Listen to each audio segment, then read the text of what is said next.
Поднявшись с молитвой за стола, матуля крышки хлебные святые собрала на долони, приняла бесценные крупицы золотые,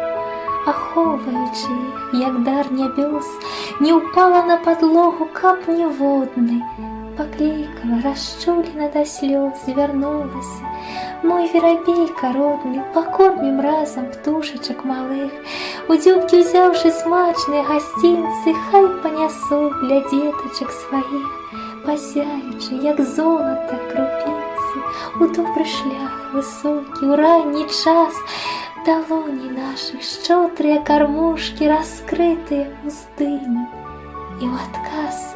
хай соненька целує нам веснушки. С молитвой мама, встав из-за стола,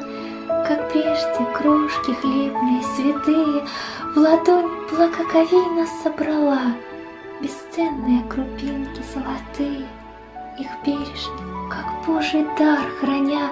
чтоб на пол ни единой не упала, так ласково окликнула меня: воробушек, покормим пташек малых, пусть крошки эти в клювике возьмут,